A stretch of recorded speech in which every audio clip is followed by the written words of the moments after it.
चलिए तो कंटिन्यू करते हैं सेकंड लेक्चर ऑफ इक्विलिब्रियम।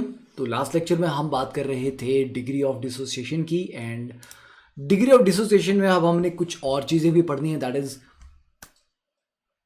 चलो अब पढ़ेंगे तभी बताता हूँ, ठीक है। पहले सस्पेंस क्यों मतलब खराब करना है अपना। देखिए, तो degree of dissociation is the fraction that undergoes dissociation, है ना, अमाउंट डिसोसिएटेड या moles dissociated divide by total moles जो स्टार्टिंग में हमारे पास प्रेजेंट थे। अब देखिए, अब डायरेक्टली आपको एक्सप्लेन ही करूंगा मैं। जैसे मान लीजिए हमारे पास रिएक्शन है A N gases gives you N A gases, मतलब इसका एक पार्टिकल हमें एन पार्टिकल्स जनरेट करके दे रहा है डिसोशिएट होने के बाद। Now at T is equal to zero, अगर इसके ए मोल हैं और इसके जीरो हैं तो आफ्टर सम टाइम क्या हो जाएगा, मान लीजिए ए में से एक्स मोल चले गए तो इसका एक मोल यहां पर एन देता है, तो इसके एक्स मोल जाएंगे तो वहां पे एन एक्स मोल बनेंगे। अब इसी को अगर डिग्री ऑफ डिसोसिएशन की टर्म्स में लिखना हो तो आपको पता है अल्फा जब भी हम यूज करते हैं ना तो वन से अल्फा जाता है, तो वन से अगर अल्फा घटाएंगे तो ए मोल से कितना हो जाएगा, ए माइनस ए अल्फा। यस, तो अगर आपको डिग्री ऑफ डिसोसिएशन यूज करना है एक्स की जगह तो आप ए माइनस ए अल्फा, मतलब x is equal to A alpha है यहां पे। ओके, यस, तो इसका ए अल्फा घटा, अब इसका एक मोल ने यहां एन मोल बनाने हैं तो ए अल्फा वहां पर एन ए अल्फा मोल देगा। नाउ तो total mole at T is equal to T, मतलब इस टाइम पे जो टोटल मोल आपके पास आएंगे वो आएंगे इसके मोल प्लस इसके मोल, दोनों के ऐड कर दो तो A into one minus alpha plus N A alpha, और ये आपके पास आ जाएगा, करके देख लो, मतलब साथ के साथ कौन सा, बहुत जल्दी नहीं करनी है, ठीक है, दोनों को ऐड करके देखो तो यह आ जाएगा A into one plus N minus one alpha. और एन क्या है यहाँ पे, N is the number of particles जो एक पार्टिकल से जनरेट हुए हैं।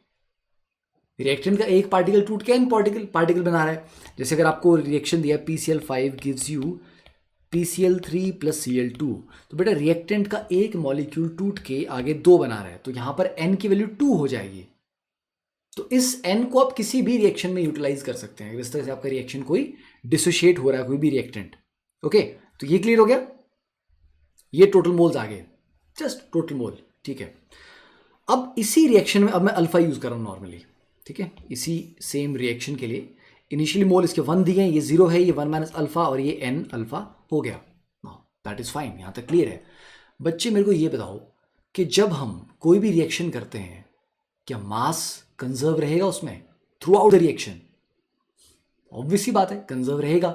तो मतलब T is equal to zero पे जो टोटल मास है और T is equal to equilibrium पे जो टोटल मास है दोनों आपस में बराबर होने चाहिए। यस, तो बेटा T is equal to zero पे टोटल मास है कितना, इसका एक मोल, और एक मोल का मास किसके बराबर होता है, मॉलिक्यूलर वेट। और T is equal to equilibrium पे जो टोटल मास है वो किसके बराबर है, A N plus N A, दोनों के नंबर ऑफ मोल हैं, थोड़े इसके हैं थोड़े इसके हैं, तो ऐसा करते हैं, ठीक है, मॉलिक्यूलर मास ऑफ मिक्सचर बोलते हैं। मिक्सचर आ गया ना इक्विलिब्रियम में, इक्विलिब्रियम आने पे अब जो हमारे पास है वो एक मिक्सचर है, ए एन भी है और उसमें ए भी है, दोनों का मिक्सचर है। तो अब हम मॉलिक्यूलर वेट किसी एक का नहीं बोलेंगे, अब मॉलिक्यूलर वेट ऑफ मिक्सचर बोलेंगे, ठीक है। तो मिक्सचर के कुछ नंबर ऑफ मोल होंगे। यस, तो total mass at T is equal to zero is equal to total mass at T is equal to equilibrium. तो T is equal to zero पे आपके पास जो नंबर ऑफ मोल थे वो एक था, तो one into molecular weight of A N is equal to, अब T is equal to equilibrium पे आपका टोटल मोल कितने हो चुके हैं, याद आया formula, A into one plus N minus one alpha, पर ये ए ऑलरेडी वन है, यहाँ पे इनिशियल मोल वन है, तो मतलब टोटल मोल आ गया one plus N minus one into alpha into, अब मिक्सचर का एक मोल होगा तो उसका वेट कितना हो जाएगा, एम मिक्स, दो मोल होंगे तो कितना हो जाएगा, टू इंटू एम मिक्स, अगर उसके इतने मोल होंगे तो उनका वेट कितना हो जाएगा, this number multiply by molecular weight of mixture, बस। तो यहां से आपका मॉलिक्यूलर वेट ऑफ मिक्सचर कितना आ रहा है, molecular weight of A N divided by one plus N minus one into alpha. तो ये भी एक इंपॉर्टेंट फॉर्मूला है, कोई याद करने की जरूरत नहीं, आप ऑन द स्पॉट डिराइव कर सकते हो, पर आपको पता होना चाहिए कि मॉलिक्यूलर वेट ऑफ मिक्सचर हम किस तरीके से निकाल सकते हैं। अब दूसरी चीज आपको ये भी पता है,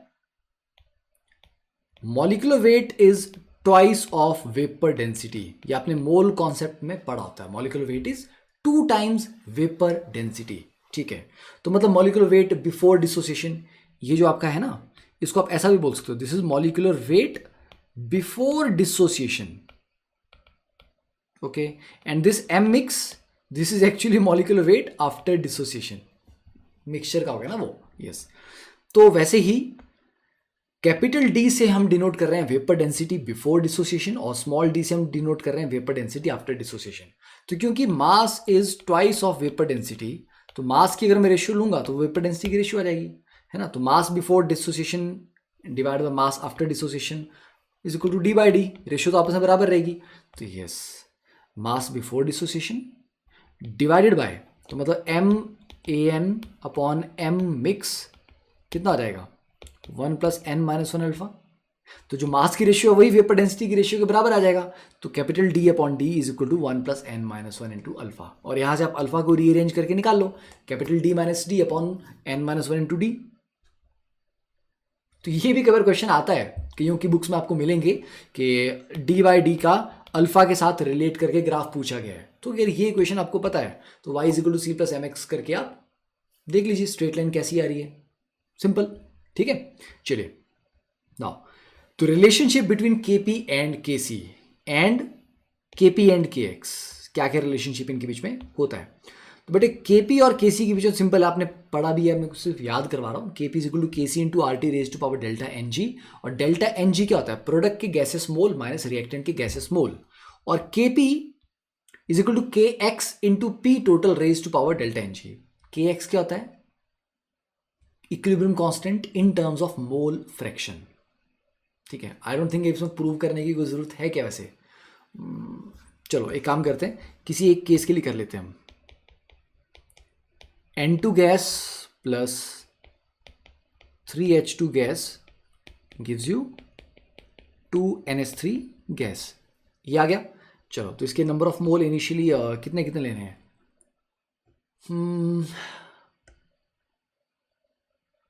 हाँ इक्वेशन मतलब इसका केस कर लेते हैं ना, इसके ए मोल ले लेते हैं, इसके बी ले लेते हैं, ये जीरो ले लेते हैं, ठीक है। तो after some time A minus X, B minus 3x, और ये बन जाएगा 2x। तो इसके लिए अगर मैं केसी का एक्सप्रेशन लिखूंगा तो इसके लिए केसी कितना आ जाएगा, concentration of ammonia raise to power 2 divide by concentration of N2 into concentration of H2 raise to power 3। तो बेटा अमोनिया की कंसंट्रेशन कितनी होती है, कंसंट्रेशन होती है number of mole upon volume. अब यहाँ पर आपको वॉल्यूम बताया नहीं गया तो हम वी वॉल्यूम मान के चलते हैं। तो अमोनिया के नंबर ऑफ मोल कितने हैं, 2x, तो 2x upon volume raise to power 2। Nitrogen के मोल कितने हैं, a minus X upon volume, और b minus 3x upon volume raise to power 3। तो ये आपका Kc आ गया, ओके। इसी के लिए अगर मुझे Kp लिखना हो तो Kp क्या आ जाएगा, पार्शियल प्रेशर ऑफ अमोनिया का square divide by partial pressure of N2 into partial pressure of H2 raise to power 3। और पार्शियल प्रेशर कितना होता है, देखिए PV is equal to NRT, तो पार्शियल प्रेशर क्या होता है, NRT अपॉन वॉल्यूम, यस। तो पार्शियल प्रेशर ऑफ अमोनिया कितना आ जाएगा, अमोनिया के नंबर ऑफ मोल जो कि कितने हैं 2x, ठीक है, N into RT upon volume raise to power 2 divide by nitrogen के कितने हैं भैया, a minus X upon volume into RT, और इसके कितने हैं b minus 3x upon volume into RT, मतलब n upon V, NRT upon V, वही तो कर रहा हूं मैं। तो घुमा फिरा के अगर इसको मैं देखूं, देखो इन दोनों इक्वेशन में क्या है, अगर मैं सिर्फ RT स्क्वायर को बाहर कर लूं, एक काम करते हैं,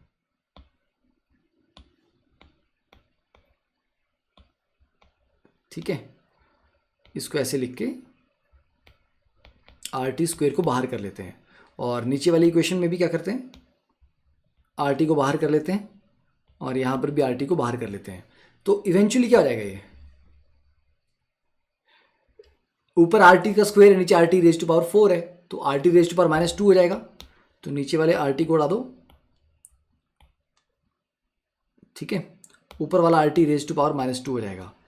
तो इसका ये वाला जो पार्ट है ये क्या है, दिस इज योर Kc, है ना, जो ऊपर लिखा आपने। तो ये Kc into RT raise to power minus 2 हुआ, माइनस 2 क्या हुआ, डेल्टा एन जी, क्योंकि इस रिएक्शन का डेल्टा एन जी कितना है -2, क्योंकि प्रोडक्ट में 2 मोल है गैस के और रिएक्शन में 4 हैं, तो 2 माइनस 4 -2 हो गया। तो ये प्रूव भी हो गया, ठीक है। और के एक्स क्या होता है, मोल फ्रैक्शन की टर्म में आपको लिखना है। तो ये 2 फॉर्मूलाज आपको पता होना चाहिए। तो केसी के यूनिट्स क्या होंगे, केसी के यूनिट्स क्या होते हैं, कंसंट्रेशन, कंसंट्रेशन होता है आपका mole per litre raise to power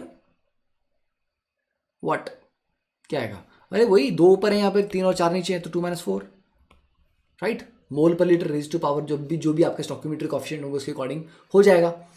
तो केसी के यूनिट्स होंगे अगर आपका मतलब नंबर ऑफ स्टोइकोमेट्रिक कोएफिशिएंट जो है वो डिफरेंट डिफरेंट है रिएक्टेंट प्रोडक्ट में, तो केसी के आपके यूनिट्स आएंगे। अगर मान लीजिए ए गिव्स यू बी है, तो बी का भी मोल पर लीटर, ए का भी मोल पर लीटर, कैंसिल हो जाएगा ऊपर नीचे रेशियो लेने में, तो केसी का यूनिट नहीं आएगा। तो इट डिपेंड्स कि केसी के यूनिट क्या होंगे। केपी के भी उसी के अकॉर्डिंग, केपी में आपका प्रेशर रेज टू पावर है ना, और के एक्स में, हाँ के एक्स का नहीं होता, मोल फ्रैक्शन का नहीं होता। ओके चलिए, राइट। अब एक सिंपल सा क्वेश्चन है हमारे पास, which of the following is true at chemical equilibrium.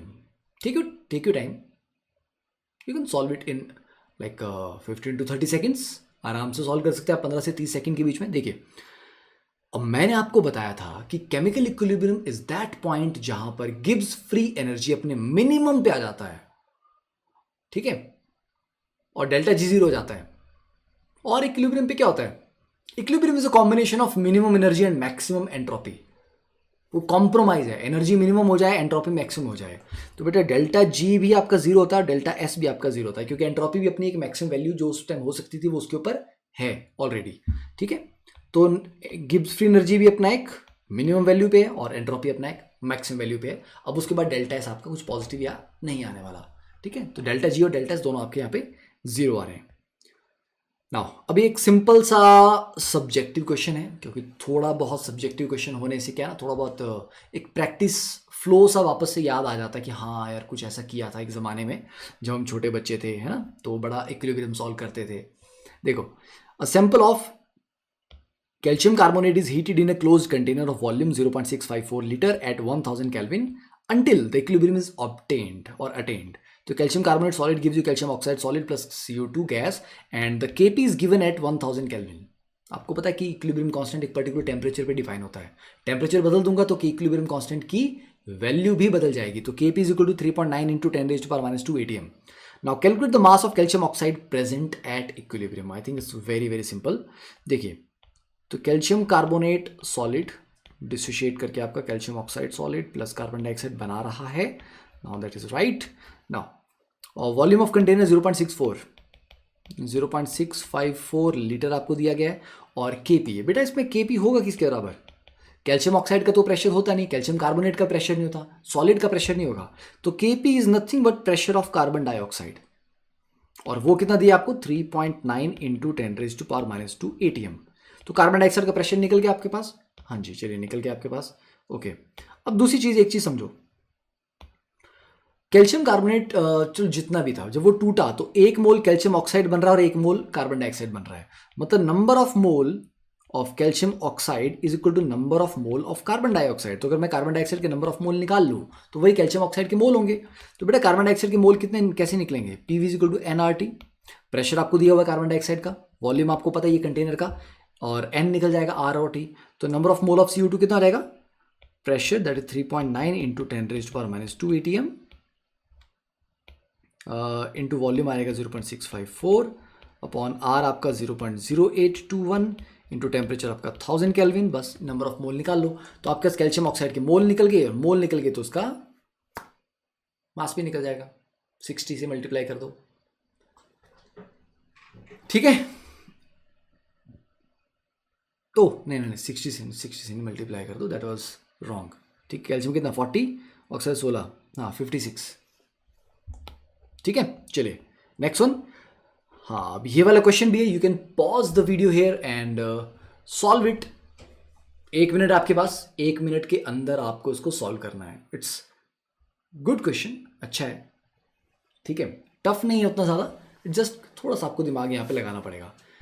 तो लेट्स स्टार्ट। अगर आपने ट्राई कर लिया है पहले थोड़ी देर अपना इसको पॉज करके देखिए, NH2CONH4 डिसोशिएट कर रहा है और ये सॉलिड है, डिसोशिएट कर रहा है 2 ammonia gas plus carbon dioxide gas में, okay, in a close vessel. अब ध्यान से स्टेटमेंट बड़े ध्यान से पढ़ने की जरूरत होती है।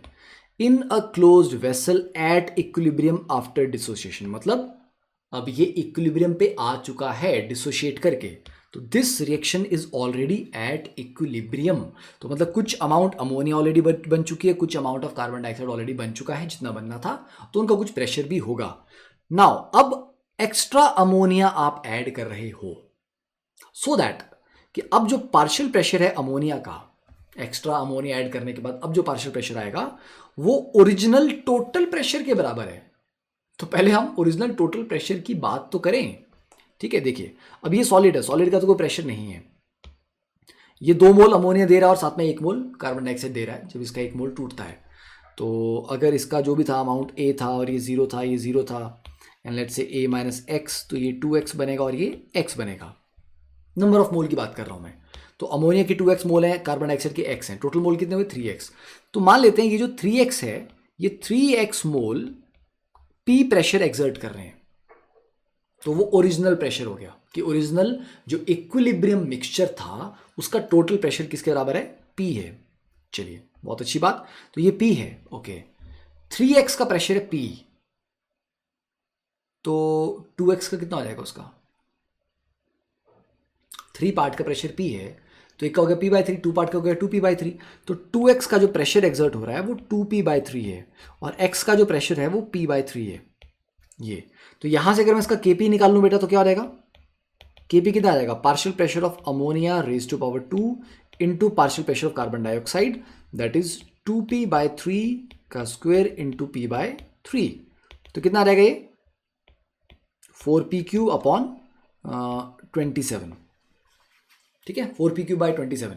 अब आपको पता होना चाहिए जब तक आप टेम्परेचर डिस्टर्ब नहीं करेंगे तब तक इक्विलिब्रियम कांस्टेंट चेंज नहीं होने वाला। हाँ आपने एक्स्ट्रा अमोनिया डाल दिया तो कोई बात नहीं, थोड़ा सा डिस्टर्ब होगा इक्विलिब्रियम, पर फिर से एडजस्ट कर जाएगा। तो इक्विलिब्रियम कांस्टेंट ये जो है ये फिक्स हो चुका है, ठीक है। चलिए नाउ अमोनिया इज एडिड, तो अमोनिया आपने ऐड किया और अब उसका जो प्रेशर है सिर्फ अमोनिया का वो p के बराबर है। पहले अमोनिया का प्रेशर था 2p/3, अब सिर्फ अमोनिया का ही p है, तो कार्बन डाइऑक्साइड का कितना होगा वी डोंट नो, पर हमें इतना पता है कि दोनों का, हमें इतना पता है कि पार्शियल प्रेशर ऑफ अमोनिया का square into partial pressure of carbon dioxide ये मिला के 4p³/27 ही आएंगे, ये हमें पता है, ठीक है। तो चलिए, तो नया जो अमोनिया का प्रेशर है वो कितना है, ओरिजिनल टोटल प्रेशर के बराबर, मतलब p के बराबर p², तो p² into pressure of CO2, क्योंकि अब जो प्रेशर ऑफ CO2 आएगा वो हमें नहीं पता, क्योंकि आपने अमोनिया में थोड़ा बहुत डिस्टर्बेंस किया है तो उससे कार्बन डाइऑक्साइड का प्रेशर भी थोड़ा सा डिस्टर्ब होगा। चलो तो p² और ये गया, तो यहाँ से प्रेशर ऑफ CO2 आ गया 4p/27, ओके। तो प्रेशर ऑफ CO2 अब नया वाला आ गया। Now calculate the ratio of total pressure now to the original total pressure. तो ओरिजिनल टोटल प्रेशर था p, अब जो टोटल प्रेशर है नया वाला वो कितना आएगा, प्रेशर ऑफ अमोनिया कितना है p और CO2 का कितना है 4p/27, ओके 31p/27। ये तो ओरिजिनल प्रेशर था p और ये है 31p/27, तो रेशियो लेंगे तो क्या आ जाएगा इसका 27/31, तो ठीक है ना। आई थिंक इसका यही आना चाहिए, calculate the ratio of the total pressure now to the original. अच्छा नाउ ओके, उल्टा उल्टा उल्टा, मतलब 31/27, p ऊपर नहीं आएगा, p नीचे आएगा, डिवाइड बाय p, ठीक है। 31/27 ये करना था इस क्वेश्चन में, आसान था, टफ नहीं था, सिंपल था ये। नेक्स्ट ये वाला क्वेश्चन है, इसके लिए भी you can take 1 minute time, 1 minute में आराम से सॉल्व करिए। तो मैं क्या कर रहा हूँ ना, इन क्वेश्चंस के थ्रू हम थोड़ा सा फ्लो बना रहे हैं, क्योंकि केमिकल इक्विलिब्रियम में कोई बहुत टफ फॉर्मूलाज नहीं है, कोई बहुत टफ कॉन्सेप्ट्स नहीं है, सिंपल सिंपल चीज़ें, बस आपका फ्लो आना चाहिए। रिएक्शन लिखा है a-x, इतना इतना इतना फ्लो बन जाता है ना, तो फिर क्वेश्चन आराम से सॉल्व हो जाते हैं, कॉन्फिडेंस भी आ जाता है। देखिए तो carbon monoxide plus H2 gives you CO2 plus H2, Kc आपको 4 दिया है 1000 केल्विन पे। When equimolar mixture of CO and H2 are heated to 1000 kelvin, the percentage of CO2 formed at equilibrium. Equimolar mixture है, number of mole CO और H2 के बराबर है हमारे पास। तो चलिए इसको सॉल्व करते हैं। तो what are we going to get here? चलिए, इसके इक्विमोलर है ना, तो यार और बात पूछा है परसेंटेज में, तो मेरी मर्जी है मैं कुछ भी नंबर ऑफ मोल लूँ, क्योंकि इक्विमोलर में बैलेंस तो होना चाहिए वो चीज़, ठीक है, आंसर तो मैच करना चाहिए। तो इक्विमोलर में आपके ऊपर होता है कितने मोल ले लो। चलिए मैं एक मोल लेता हूँ, 1 1 0 0, 1 माइनस एक्स 1 माइनस एक्स, इसका एक्स, के सी आपको 4 दिया हुआ है, तो के सी होगा कितना? Concentration of CO2 that is x upon volume, H2 x upon volume, CO 1 minus X upon volume, और H2O 1 minus X upon volume, volume ऊपर नीचे कैंसिल हो गया, तो ये जो के सी है दैट इज आपका X square upon 1 minus X का square that is equal to 4, तो मतलब X upon 1 minus X is equal to 2, ठीक है। तो कितना आ गया भैया ये? तो यहाँ से आपका अब हमें निकालना है percentage of CO2 formed at equilibrium, ठीक है। तो यहाँ से आपका कितना आ जाएगा? x is equal to 2 minus 2x, 3x is equal to 2, x is equal to 2/3, तो x मेरे पास 2/3 आ गया, मतलब जो CO2 बना वो 2/3 है और H2 बना वो भी 2/3 है। Now percentage of CO2 formed at equilibrium, x divide by original कितना था, परसेंटेज कैसे निकालते हैं? वो अमाउंट डिवाइड बाय ओरिजिनल जो आपके पास अमाउंट था, तो ओरिजिनल तो 1 ही था ना हमारे पास, तो ये आपके पास आ गया 2/3,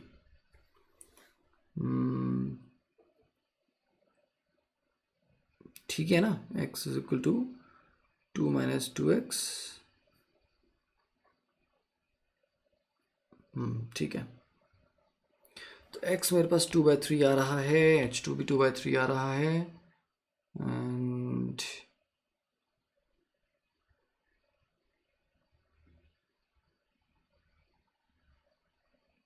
हाँ, तो 67% आ जाएगा, ठीक है। आई थिंक इसमें कोई गलती हुई नहीं है अपने, ठीक है ना। चलो, तो ये हो गया, तो आई थिंक ये 2 क्वेश्चन से थोड़ा सा फ्लो अपना बन गया यहाँ पे, ठीक है ना। चलिए नेक्स्ट करते हैं स्टार्ट अभी। और जो पीछे हमने N2+H2 गिव्स यू अमोनिया वाला केस किया, बॉर्न हेवर प्रोसेस वाला, तो वैसे आपका PCl5 का केस भी बनता है, एक बार उसको खुद से प्रैक्टिस कर लेना, वैसे तो बड़ा आसान है वो, क्योंकि PCl5 गिव्स यू PCl3+Cl2, वो सिंपल सा केस है, ठीक है। और वैसे 1-2 H2+I2 गिव्स यू 2HI, वहाँ तो डेल्टा NG आपका जीरो हो जाता है, तो जब डेल्टा NG जीरो हो गया तब तो मामला बड़ा ही सिंपल हो जाता है, ठीक है, इट्स नॉट मच। चलिए अब ये क्वेश्चन सॉल्व कीजिए। For the reaction A gas gives you B gas plus C gas, KP का अल्फा के साथ क्या रिलेशन यहाँ पे आएगा, ये आपको बताना है, ठीक है। You can pause the video, मतलब आराम से आप you can take 1 minute, 1 minute लेकर आराम से सॉल्व करो उसको, एंड देन लेट्स सी, ठीक है।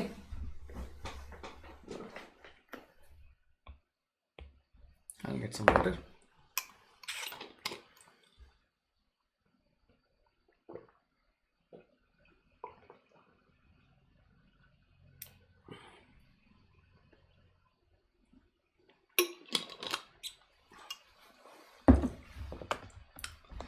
चलिए तो उसको सॉल्व करते हैं, ठीक है। एंड अच्छा, एक सेकंड, मेरे को लग रहा है कुछ प्रीवियस क्वेश्चन में कहीं कुछ पोपट तो नहीं हुआ है, वैसे इंट्यूशन सी आ रही है। Okay okay okay okay okay okay, yes पोपट हुआ है, 67 नहीं होगा, तो मैं सोचूं कि कुछ तो गड़बड़ है। Percentage of CO2 formed at equilibrium, originally जो नंबर ऑफ मोल थे वो 2 थे, इक्विमोलर मिक्सचर था ना, तो 2/3 जो बना वो 2/3, वो 1 मोल से 2/3 नहीं निकला है, वो 2 मोल से निकला है, तो 2 मोल से 2/3 मतलब उसका 1/3, 33%, यस, ये ध्यान देना था। तो मैं सोचूं, मैंने कहा यार ओरिजिनल मोल 1 है, अच्छा उस टाइम से करेक्ट हो गया। देखो, तो for the reaction A gives you B plus C, KP आपको लिखना है, तो इसके लिए KP कितना आ जाएगा, ये चलो पहले रिएक्शन लिख लेते हैं, ठीक है, simple C equation, A gives you B plus C, तो और ये जो P है अभी यहाँ इन्होंने मेंशन किया नहीं, ये P क्या है, ऑब्वियसली टोटल प्रेशर ही होगा ये, ठीक है ना। तो टोटल प्रेशर अगर होगा then alpha alpha alpha alpha, ठीक है, इसको 1 मोल ले लेते हैं, 0 0 1 माइनस अल्फ़ा अल्फ़ा अल्फ़ा। अब हमें पता है कि K P is equal to K X into P raise to power delta N G, ठीक है ना। तो के पी कितना हो जाएगा, के एक्स मतलब mole fraction of B into mole fraction of C upon mole fraction of A into P raise to power delta N G. Product में 2 मोल है गैस के, रिएक्टर में 1 है तो 2 माइनस 1 1, तो इंटू पी। तो एक्स बी कितना आ जाएगा, अल्फा अपॉन टोटल मोल कितने हैं, 1 minus alpha plus alpha plus alpha that is 1 plus alpha, ठीक है। तो टोटल मोल आ गए 1 प्लस अल्फा। तो मोल फ्रैक्शन ऑफ बी और सी दोनों बराबर ही हैं, तो अल्फा अपॉन 1 प्लस अल्फा का स्क्वायर हो जाएगा, डिवाइड बाई एक्स ए कितना आ जाएगा, 1 minus alpha upon 1 plus alpha into P. बस इसको सिंप्लीफाई कर लो, तो ये आपका के पी है। तो रेस्ट पावर इसमें तो कुछ नहीं है,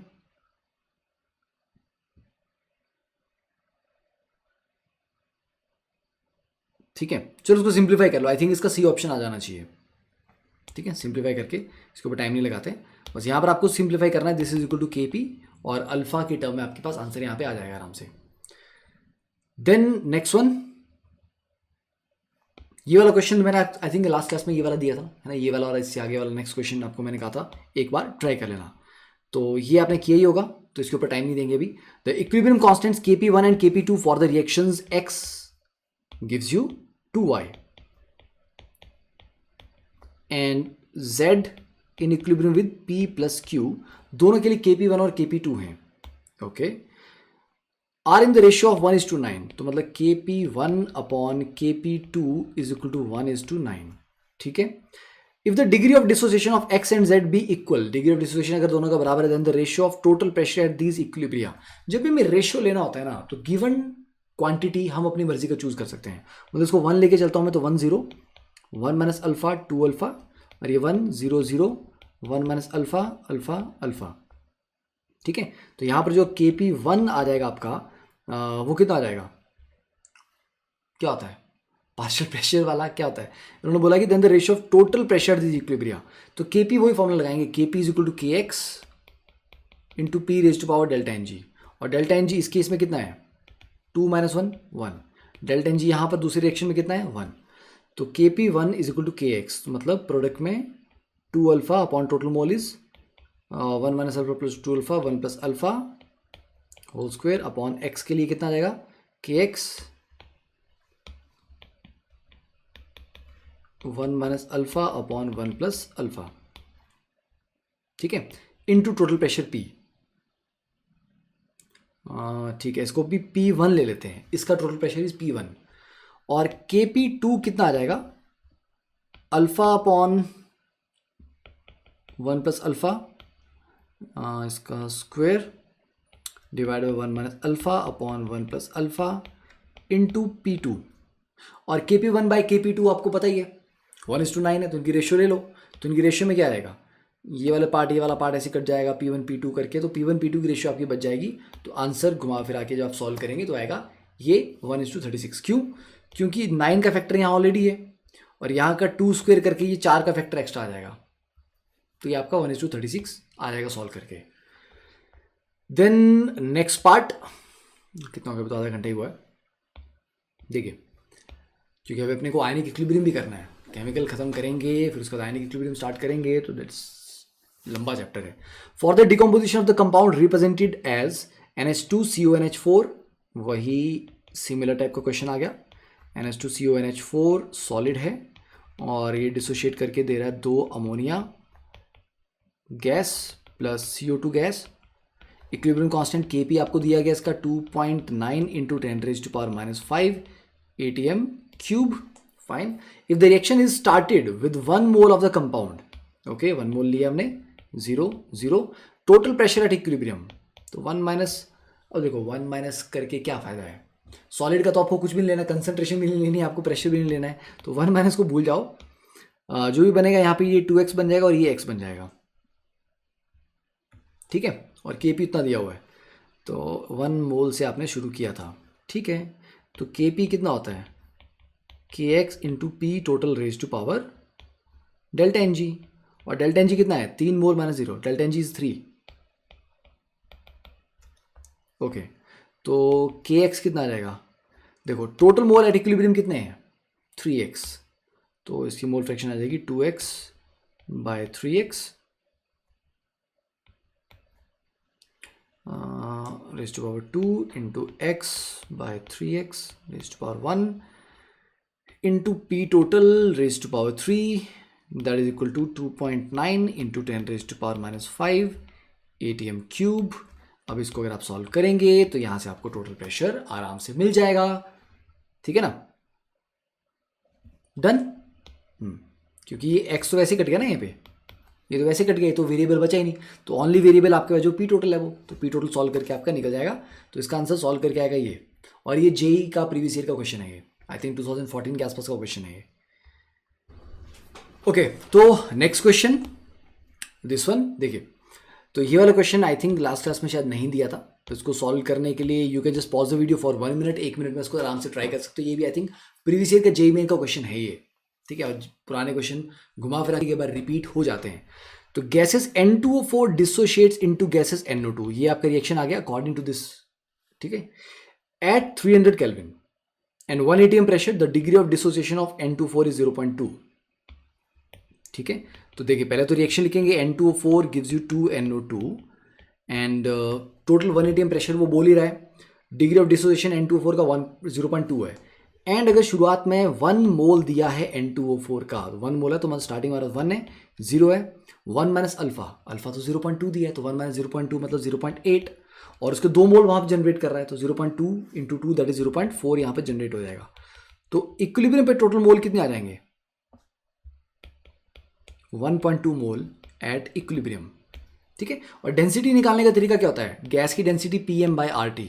अब PM/RT में एक चीज आप पूछ सकते हैं कि सर प्रेशर तो चलिए हमें पता है pressure is 1 atm, sir M क्या है, क्योंकि सिंगल गैस तो है नहीं, ये तो मिक्सचर है, तो M मिक्सचर आपको निकालना पड़ेगा, ठीक है। तो कोई बात नहीं, 0.8 मोल N2O4 के हैं, तो इसका मास निकाल लो, 0.8 मोल का मास कितना होगा, इसका मास निकाल लो, ठीक है, वो 0.4 का कितना हो जाएगा, वो टोटल मास आ गया आपके पास। तो M क्या होता है, मोलर वेट, तो वो टोटल मास आ गया कितने मोल के लिए, 1.2 मोल के लिए, तो एक मोल के लिए कितना आ जाएगा वो डिवाइड बाय 1.2, वो आपका मोलर मास ऑफ मिक्सचर आ जाएगा। सिंपल, समझ आया। इसका मास निकाल लो, N2O4 का मॉलिक्यूलर वेट इंटू 0.8 और प्लस 0.4 मोल का मास निकाल लो, तो वो टोटल मास ऑफ मिक्सचर आ गया। तो वो क्या टोटल मास ऑफ मिक्सचर, मेरे को चाहिए मॉलिक्यूलर वेट ऑफ मिक्सचर, तो जो टोटल मास है वो कितने मोल का है, 1.2 मोल्स का है। तो 1.2 मोल्स का मास अगर उतना है तो एक मोल का कितना हो जाएगा, डिवाइड बाय 1.2, वो मोलर मास ऑफ मिक्सचर आ जाएगा मेरे पास। टेम्परेचर आपको दिया हुआ है, तो इस तरह से सॉल्व करके you can get B option as an answer. Next one, an amount of solid NH4SH is placed in a flask already containing ammonia gas at a certain temperature and 0.5 atm pressure। तो एक काम करो, इस question को आप solve करो, इसको ना नेक्स्ट क्लास में अपन कवर करेंगे, ताकि आप अभी इसको आराम से उसको सॉल्व कर सको, ठीक है। सॉल्व कर लो, नेक्स्ट क्लास में उसको डिस्कस कर लेंगे हम, अभी थ्योरी कवर कर लेते हैं जल्दी से जल्दी, क्योंकि थोड़ा सा पार्ट बचा हुआ है। क्वेश्चन को तो हम अगले वाला प्रॉब्लम सेशन में ही ले लेंगे। देखिए गिब्स फ्री एनर्जी और केमिकल इक्विलिब्रियम के बीच में रिलेशन क्या होता है, delta G equal to delta G0 plus RT log Q, और एट इक्विलिब्रियम क्या होता है, डेल्टा G 0 जाता है और Q बन जाता है K, तो delta G0 is equal to minus RT natural log K। ये आपने थर्मोडायनेमिक्स को पढ़ा ही हुआ है, दोबारा इसको रिपीट करने की जरूरत नहीं है। और K is equal to E raise पर minus delta G0 upon RT, ये भी आप आराम से कर लेंगे। तो this is all that we have done in thermodynamics. Now comes the Le Chatelier principle and the factors affecting equilibrium, के भाई साहब क्या क्या चीजें हैं जो इक्विलिब्रियम को डिस्टर्ब करती हैं। देखो पहली चीज है चेंज इन कंसंट्रेशन। कंसंट्रेशन अगर हम बढ़ा रहे हैं घटा रहे हैं उसका क्या फर्क पड़ता है। आप ऐसा सोचो, कोई भी आपके पास रिएक्शन है, लेट्स से हेवर प्रोसेस मेरे को बड़ा पसंद है यार, N2 गैस प्लस 3H2, क्योंकि इसमें ना डेल्टा Ng 0 नहीं आता, और अलग अलग तरह के कोफिशिएंट्स है, मतलब 1 भी है, 3 भी है, 2 भी है, तो ये थोड़ा वैरायटी सी मिल जाती है इसमें। देखो इक्विलिब्रियम बोलता है कि देखो बॉस मैं इक्विलिब्रियम पे आ चुका हूँ, मेरे को डिस्टर्ब मत करना, ठीक है, एक बैलेंस बन चुका है। ली चैटलर बोलता है कि जब भी आप इक्विलिब्रियम को डिस्टर्ब करते हैं, कुछ भी करके डिस्टर्ब अगर आप करते हैं इक्विलिब्रियम को, तो इक्विलिब्रियम इस तरह से रिएक्ट करता है कि ये जो डिस्टर्बेंस आई है मेरे को उसको नलिफाई करना है, इसको कैंसल आउट करना है है ना, मतलब जो लेवल था अगर आपने सडनली वो बढ़ा दिया, बोलेगा नहीं नहीं घटाओ उसको, कम करो उसको, वापस उसी लेवल पे लेके आना है। तो इक्विलिब्रियम अपने आप को री एस्टेब्लिश करने के लिए कुछ आगे पीछे जाता है, फॉरवर्ड डायरेक्शन में जाएगा, बैकवर्ड जाएगा, कुछ चेंजेस करेगा ताकि जो भी आपने डिस्टर्बेंस क्रिएट करी है उसको वो कैंसल कर सके, नलिफाई कर सके। तो बेटा देखिए, अब इसका इक्विलिब्रियम आ चुका है, तो अमोनिया का, H2 का, नाइट्रोजन का जो जो कंसंट्रेशन या प्रेशर होना था वो एक आ चुका है लेवल पे। अब अगर आप रिएक्टेंट ऐड करेंगे तो बोलेगा यार ये तो ज़्यादा हो गए, रिएक्टेंट जितने होने चाहिए थे अगर आपने एक्स्ट्रा डाल दिए तो वो बढ़ गया ना, जो चीज़ एक्स्ट्रा हो गया अब उसको कहाँ डालेगा वो, बोले इसको ख़त्म करो यार, ये एक्स्ट्रा नहीं चाहिए मेरे को, कम करो इसको। तो जो रिएक्टेंट्स हैं उनको कम कैसे करोगे आप, रिएक्ट करवा के। तो रिएक्शन फॉरवर्ड जाता है ताकि वो रिएक्टेंट जो एक्स्ट्रा आए थे वो कंज्यूम हो जाए। तो जब आप रिएक्टेंट ऐड करते हैं रिएक्शन गोज फॉरवर्ड ताकि उनको कम कर दिया जाए। अगर मैं रिएक्टेंट निकाल लूं बोलेगा अरे यहाँ तो शॉर्टेज होगी, चलो बेटा और बनाओ और बनाओ। कैसे बनाओगे रिएक्टेंट, बैकवर्ड जाके, प्रोडक्ट से वापस रिएक्टेंट बनना स्टार्ट होगा तो रिएक्शन बैकवर्ड आएगा। ठीक है, तो रिएक्टेंट बढ़ाने से फॉरवर्ड जाता है, घटाने से बैकवर्ड आता है। प्रोडक्ट बढ़ा दोगे तो उसको कम करने के लिए बैकवर्ड जाएगा, प्रोडक्ट निकाल लोगे तो और बनाने की कोशिश में और फॉरवर्ड जाएगा। तो इस तरीके से आप किसी रिएक्शन को ड्राइव कर सकते हो। मान लीजिए कोई रिएक्शन था आपका जो आपने इंडस्ट्री लगाई थी और इक्विलिब्रियम आ गया, आप बोले यार रिएक्शन आगे जा ही नहीं रहा, क्या दिक्कत है ये, तो आप क्या काम करोगे, आप बोलोगे चलो प्रोडक्ट को निकाल देते हैं बाहर। जैसे प्रोडक्ट को बाहर निकालेंगे उसका लगेगा अरे यार ये तो शॉर्ट हो गया प्रोडक्ट, तो ली चैटले प्रिंसिपल के अकॉर्डिंग वो बोलेगा चलो और बनाओ, और फॉरवर्ड जाएगा और फॉरवर्ड जाएगा। तो इस तरह से अगर आप प्रोडक्ट को निकालते चले जाएं, बार बार निकालते चले जाएं, तो रिएक्शन कभी इक्विलिब्रियम पे पहुंचेगा नहीं, बस कोशिश करता रहेगा पहुंचने की और प्रोडक्ट बनाता रहेगा। तो इस तरह से आपका रिएक्शन चलता रहेगा फॉरवर्ड। तो that is a good way, है ना, ताकि आपका इंडस्ट्री चलती रहे। तो पता लगा रिएक्शन रुक गया वहीं पे, प्रोडक्शन बंद हो चुकी है।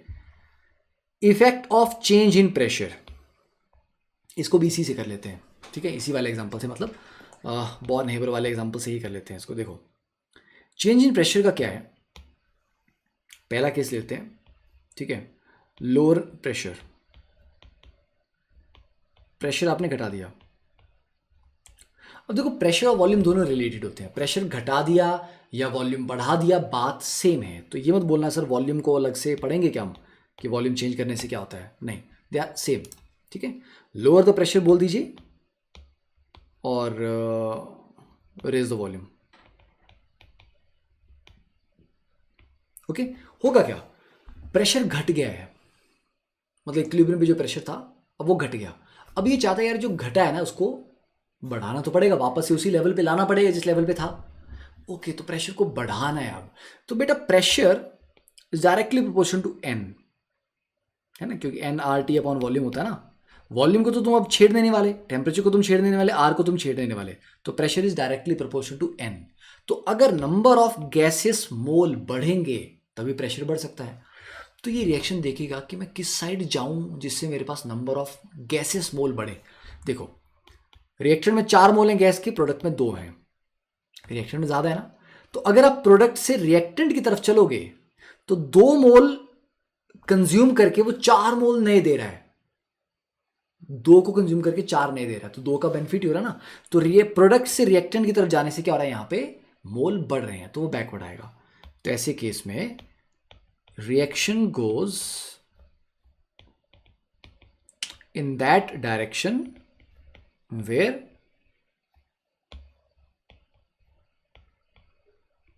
gaseous moles increase, जहां पर gaseous mole आपको increase मिल रहा है उनमें। ठीक है, सेकेंड, अगर आप प्रेशर बढ़ा दो, रेज द प्रेशर या लोअर द वॉल्यूम, ठीक है एक ही बात है। तो प्रेशर बढ़ा दिया या वॉल्यूम घटा दिया, तो ये क्या करेगा, अरे यार प्रेशर बढ़ा दिया, अरे इसको कम करो कम करो कम करो, कम कैसे करेंगे, कहाँ जाएंगे, जहाँ नंबर ऑफ मोल कम है तो वो फॉरवर्ड जाएगा। तो ये होता है। और अगर अच्छा अगर सर ऐसा एग्जांपल लें, H2 gas plus I2 gas gives you 2HI gas, sir इसमें क्या होगा, प्रेशर घटाने बढ़ाने पे क्या होगा, कुछ नहीं होगा, क्योंकि रिएक्टर में भी 2 मोल है, प्रोडक्ट में भी 2 मोल है, कहीं भी जाके कोई फायदा नहीं है, दोनों तरफ बराबर नंबर ऑफ मोल है, तो कहीं नहीं जाएगा रिएक्शन। बट सर आपने कुछ तो होना चाहिए ना, कि इक्विलिब्रियम डिस्टर्ब हुआ है तो कुछ तो होना चाहिए, ऐसे कैसे। नाउ द क्वेश्चन इज क्या इक्विलिब्रियम डिस्टर्ब हुआ है रियलिटी में? तो चलिए पहले यही देख लेते हैं, क्या इस रिएक्शन के लिए इक्विलिब्रियम डिस्टर्ब हुआ भी है? तो इसके लिए अगर आप देखोगे केपी कितना आ जाएगा, प्रेशर ऑफ एच आई का square upon pressure of H two into pressure of I two. Okay ठीक है, तो मैंने बोला कि यार लोअर द प्रेशर, आधा कर दो प्रेशर, ठीक है। तो प्रेशर ऑफ एच आई भी आधा हो गया, हाफ का स्क्वायर मतलब ऊपर 1/4, ये भी आधा हो गया तो ये भी 1/2, ये भी आधा हो गया, ये भी 1/2, ऊपर भी 1/4 नीचे भी 1/4, कैंसिल आउट हो गए।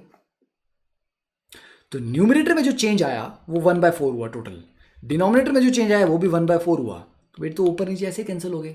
तो ये जो एक्सप्रेशन है, जब तक इस एक्सप्रेशन की वैल्यू ना बदले इक्विलिब्रियम डिस्टर्ब कैसे हो सकता है?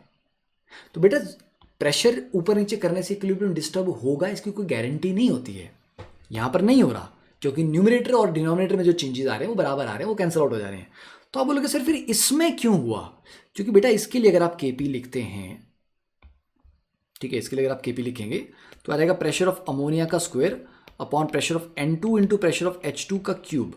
तो अगर मैं प्रेशर को मान लो डबल करता हूं तो NS3 का डबल हो जाएगा, तो 2⁻², ये 4 टाइम्स बढ़ेगा, ये डबल हो जाएगा तो 2, और ये 2⁻3, 8 और 2 16, 4 आ रहा है ऊपर नीचे आ रहा 16, ऊपर नीचे कैंसिल आउट नहीं हो रहे, बराबर नहीं हो रहे। तो न्यूमरेटर में जो चेंज आया और डिनोमिनेटर में जो चेंज आया वो बराबर नहीं है, तो मतलब ये एक्सप्रेशन बदल जाएगा। एक्सप्रेशन बदल गया तो इक्विलिब्रियम डिस्टर्ब हो गया। तो जब तक इक्विलिब्रियम डिस्टर्ब नहीं होगा तब तक ली-चैटले प्रिंसिपल को लगाना नहीं है, ठीक है। तो जब ऐसा रिएक्शन आता है आपके पास जहां पर आपका डेल्टा Ng 0 होता है, जब आपका डेल्टा Ng 0 होता है तो क्या होता है फिर? तो वॉल्यूम या प्रेशर के चेंज होने से फर्क ही नहीं पड़ता, क्योंकि जो न्यूमरेटर का फर्क है वो डिनोमिनेटर से बैलेंस हो जाता है, इसलिए रिएक्शन कहीं भी नहीं जाएगा। ओके देखिए, अब जैसे ये है, ये वो हेबर प्रोसेस वाला ही एग्जांपल हम ले रहे हैं, N2 + 3H2 gives you 2NH3, right, ठीक है। तो बोल रहा है ऑलरेडी इक्विलिब्रियम आ चुका था, H2 यहां पे है, अमोनिया यहां पे है, N2 यहां पे फिक्स है। अब सडनली आपने क्या किया, आपने N2 एक्स्ट्रा डाल दिया, रिएक्टेंट डाला है, रिएक्टेंट डाला है तो रिएक्शन फॉरवर्ड जाएगा उसको कंज्यूम करने के लिए। अब ये जो एक्स्ट्रा N2 डाला है, तो देखो N2 जैसे डाला उसकी कंसंट्रेशन सडनली शूट अप कर गई, है ना, करिए नहीं, ये ऊपर चली गई, ओके। पर अब ये रिएक्शन जाएगा फॉरवर्ड, तो जब ये फॉरवर्ड जाएगा तो वो फिर वो घटेगी कंसंट्रेशन, पर H2 तो आपने एक्स्ट्रा डाला ही नहीं था, पर जब रिएक्शन को फॉरवर्ड जाना है तो N2 H2 के साथ ही रिएक्ट करेगा ना यार, तो H2 की जो कंसंट्रेशन थी वो उससे भी निकल लोअर हो जाएगी। तो N2 तो सडनली बढ़ गया था, तो उसके बाद जब वो फॉरवर्ड लगा जाने तो वो घटा, और H2 भी घटेगा क्योंकि H2 को तो रिएक्ट करना है N2 के साथ, और अमोनिया और बनेगा तो वो और बना, और फाइनली जाके फिर से ये देखो फिक्स होगी कंसंट्रेशन, तो मतलब फिर से ये नया इक्विलिब्रियम आ गया यहाँ पे। तो पुराने इक्विलिब्रियम पे कंसंट्रेशन कुछ और थी, नए इक्विलिब्रियम पे कंसंट्रेशन कुछ और है। तो इक्विलिब्रियम रीएस्टेब्लिश का मतलब ये मत सोच लेना कि फिर से सर जो नया इक्विलिब्रियम एस्टेब्लिश होता है उसमें कंसंट्रेशन बिल्कुल वही आती होंगी ना जो पहले थी, नहीं, कंसंट्रेशन जो पहले थी वही आएंगी ऐसा नहीं होता, बट जो एक्सप्रेशन है आपका वो फिक्स रहेगा, कंसंट्रेशन फिक्स रहेंगी, ये मैंने पहले भी आपको बताया था, ऐसा नहीं होता, कंसंट्रेशन चेंज होती हैं बट इस एक्सप्रेशन की वैल्यू फिक्स रहनी चाहिए। तो अभी ये वाली नई कंसंट्रेशन अगर आप देखेंगे, इनको इस एक्सप्रेशन में पुट करेंगे, वही वैल्यू आएगी जो ओरिजिनल इक्विलिब्रियम कांस्टेंट की थी। तो ये होता है, this is how the graph changes. Then effect of addition of an inert gas. तो इनर्ट गैस के दो केस बनते हैं, पहला addition of inert gas at constant volume, ठीक है। चलिए हमारे पास एक सिस्टम में इक्विलिब्रियम था, गैसेज हैं, इक्विलिब्रियम चला हुआ है, आपने क्या कर दिया, मान लीजिए हीलियम को ऐड कर दिया आपने, ठीक है, keeping the volume constant, okay. बच्चे मेरे को ये बताओ, और इक्विलिब्रियम यही है हमारे पास, N2 + 3H2 gives you 2NH3, right. और इसका इक्विलिब्रियम कांस्टेंट का एक्सप्रेशन क्या है, कंसंट्रेशन ऑफ NH3 का, या कंसंट्रेशन भी छोड़ो यार, प्रेशर लेते हैं क्योंकि गैसेस है, तो प्रेशर ऑफ अमोनिया का square upon pressure of nitrogen into pressure of H2 raised to power 3। बच्चे मेरे को ये एक बात बताओ, वॉल्यूम आपकी कांस्टेंट रही, आपने हीलियम डाला, ठीक है, हीलियम डाला, टोटल प्रेशर बढ़ा सिस्टम का, क्योंकि उसी वॉल्यूम में आपने ज्यादा नंबर ऑफ मोल घुसा दिए हैं, है ना, एक्स्ट्रा गैस डाल दी, तो टोटल प्रेशर बढ़ जाएगा, नो डाउट बढ़ जाएगा। क्या प्रेशर ऑफ अमोनिया बढ़ा? डाल्टन लॉ याद करो, किसी गैस का प्रेशर दूसरी गैस के होने या ना होने से डिपेंड नहीं करता। PV is equal to n R T, तो प्रेशर किस पे डिपेंड करता है? N R T upon volume पे। क्या आपने वॉल्यूम को छेड़ा? नो। क्या आपने किसी इन तीनों में से किसी गैस का नंबर ऑफ मोल छेड़े? नहीं। टेम्परेचर को चेंज किया? नहीं। तो बेटा जब pressure of ammonia, pressure of N2, pressure of H2 he change नहीं हो रहे हैं, तो ये एक्सप्रेशन डिस्टर्ब ही नहीं होगा, ये डिस्टर्ब ही नहीं होगा, तो इक्विलिब्रियम डिस्टर्ब नहीं होगा, इक्विलिब्रियम डिस्टर्ब नहीं होगा, तो उसको आगे पीछे क्यों जाना है? तो एडिशन ऑफ इनर्ट गैस जब आप कांस्टेंट वॉल्यूम पे करते हो तो कोई चेंज नहीं होता, क्योंकि इक्विलिब्रियम डिस्टर्ब ही नहीं हुआ होता है। Second is addition of inert gas at constant pressure. अब आप कांस्टेंट प्रेशर पे ऐड कर रहे हो, तो कुछ नहीं है यार, कांस्टेंट प्रेशर देखो, अभी यहां पर कुछ गैसेस थी कंटेनर में, आपने इनर्ट गैस ऐड करा, प्रेशर उनको कांस्टेंट रखना है। अब मैं एक्स्ट्रा मोल डाल रहा हूं और प्रेशर बढ़ेगा, उसको कांस्टेंट रखने के लिए क्या करना पड़ेगा? वॉल्यूम बढ़ जाएगा मेरा। जब वॉल्यूम मेरा बढ़ जाएगा तो इंडिविजुअल प्रेशर क्या होगा? घटेगा, घटेगा ना, इंडिविजुअल प्रेशर जो है वो सबका घटेगा। ओके, तो ज़्यादा लॉस कहाँ पे होगा? वॉल्यूम जब बढ़ गया ओवरऑल, तो ऐसे समझ लेना यार, उसको भी छोड़ो, उस गैस को भी छोड़ो कि नई गैस कौन सी डाली, वॉल्यूम बढ़ गया आपका, हाँ जी, प्रेशर घट गया, प्रेशर घट गया, हाँ जी, तो बढ़ाना है, हाँ जी, तो किसके कहाँ जाओगे? जहाँ नंबर ऑफ मोल ज़्यादा है, यहाँ पे नंबर ऑफ मोल ज़्यादा है तो बैकवर्ड जाओगे। तो ये वही पुराना वाला केस आ गया, प्रेशर वेरिएशन, कि वॉल्यूम अगर बढ़ जाएगा ओवरऑल तो हर एक गैस का प्रेशर घटेगा, हर एक का घटेगा, तो फिर बढ़ाने के लिए क्या करेंगे हम? वहाँ जाएंगे जहाँ नंबर ऑफ मोल ज़्यादा हैं गैसेस के, ठीक है, तो ये फिर वही पुराना वाला केस आपका बन जाता है। Then effect of change in temperature, temperature का बड़ा मस्त वाला काम है, बोलते हैं कि यार सिर्फ टेम्परेचर ही ऐसी चीज़ है जिससे इक्विलिब्रियम कांस्टेंट बदल जाता है, और ये इक्वेशन आपकी log K2 by K1 is equal to delta H upon 2.303 R 1 upon T1 minus 1 upon T2। तो बच्चों ऐसा समझो, एक एंडोथर्मिक रिएक्शन एक एक्सोथर्मिक है, एंडोथर्मिक चाहता है कि मेरे को हीट मिले, एंडोथर्मिक का मतलब है ना कि वो हीट एब्जॉर्ब कर रहा है, तो एंडोथर्मिक के लिए जो हीट है वो रिएक्टेंट है, क्योंकि आप उसको दे रहे हो हीट, मतलब आप रिएक्टेंट में ऐड कर रहे हो ना उसको, फिर वो प्रोडक्ट में जा रहा है कुछ, तो heat is like reactant for endothermic, और जब आप रिएक्टेंट बढ़ाते हैं रिएक्शन फॉरवर्ड जाता है, तो एंडोथर्मिक रिएक्शन के लिए हीट रिएक्टेंट है, और हीट दोगे मतलब रिएक्टेंट बढ़ा रहे हो तो फॉरवर्ड जाएगा, तो डेल्टा एच पॉजिटिव होता है, तो टेम्परेचर बढ़ाने से रिएक्शन ज़्यादा फॉरवर्ड जाता है, तो ज़्यादा प्रोडक्ट बनेंगे, तो प्रोडक्ट अपॉन रिएक्टेंट की कंसंट्रेशन की वैल्यू बढ़ेगी, मतलब के बढ़ता है, तो इक्विलिब्रियम कांस्टेंट, ये मत बोला सिर्फ रिएक्शन फॉरवर्ड जा रहा है सिर्फ, नहीं, के बढ़ रहा है, तो टी इंक्रीजेज एंड के इंक्रीजेज। पर जब डेल्टा एच नेगेटिव है, हीट रिलीज कर रहा है, अब वो प्रोडक्ट का पार्ट है ना, reaction gives you product plus heat, जब हीट रिलीज की जाती है तो वो प्रोडक्ट का पार्ट होती है, और जब आप प्रोडक्ट बढ़ा रहे हो, आप और हीट दे रहे हो, तो आप प्रोडक्ट वो बढ़ा रहे हो, जब प्रोडक्ट आप बढ़ाते हैं तो रिएक्शन बैकवर्ड आता है, जब बैकवर्ड आएगा तो प्रोडक्ट कम होंगे, रिएक्टेंट और बढ़ेगा, तो के क्या होता है? के तो प्रोडक्ट की कंसंट्रेशन अपॉन रिएक्टेंट की कंसंट्रेशन होता है ना यार, अगर रिएक्शन बैकवर्ड आएगा तो प्रोडक्ट घटेंगे तो के भी घटेगा, तो एक्सोथर्मिक ऐसा है कि तुम टेम्परेचर बढ़ाओगे तो के घट जाएगा, एक्सोथर्मिक कब सपोर्ट होता है? जब तुम टेम्परेचर घटाते हो, तब वो खुश होता है, हाँ मेरे को टेम्परेचर नहीं चाहिए, टेम्परेचर घटाओ मेरा तब मैं फॉरवर्ड जाऊंगा, तो ये टेम्परेचर का वेरिएशन।